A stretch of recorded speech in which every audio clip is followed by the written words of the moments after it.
শ্রমিক বিক্ষোভ দমন কি সেনাবাহিনীর কাজ? সংকটে পড়ে যখন পথ হারায় রাজনীতি, তখনই সামনে আসে বাংলাদেশের সেনাবাহিনী। গণমানুষের পাশে দাঁড়িয়ে সৃষ্টি করে যুগান্তকারী ইতিহাস।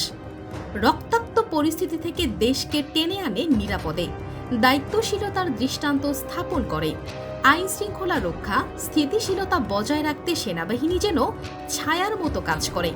কিন্তু প্রশ্ন ওঠে, সবখানেই কেন সেনাবাহিনী?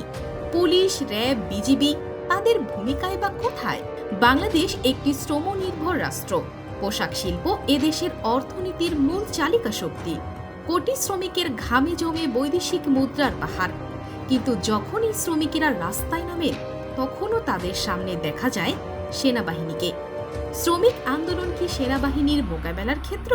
পৃথিবীর অন্য কোনো দেশে কি এমন চিত্র দেখা যায়? অতীতে শ্রমিক বিক্ষোভ দমনে সেনাবাহিনীকে কি ব্যবহার করা হয়েছে? সেনাবাহিনী, যাদের প্রধান দায়িত্ব সার্বভৌমত্ব রক্ষা, তাদের নামানো হয় শ্রমিক বিক্ষোভ দমনে? বিশ্বের কোনো প্রগতিশীল দেশে এমনটা ঘটে না। এটা আইন শৃঙ্খলা রক্ষাকারী বাহিনীর কাজ হিসাবেই বিবেচিত। এতে ক্ষতিগ্রস্ত হয় সেনাবাহিনীর নিরপেক্ষতা, ব্যাহত হয় জনগণের আস্থা।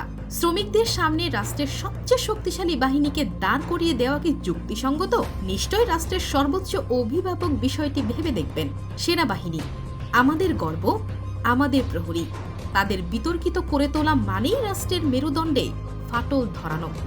শ্রমিক আন্দোলনের সমাধান আসে সংলাপে, ন্যায্যতায়, আইন প্রয়োগের সুনির্দিষ্ট কাঠামোতে, সেনাবাহিনীর অ্যাকশনে নয়।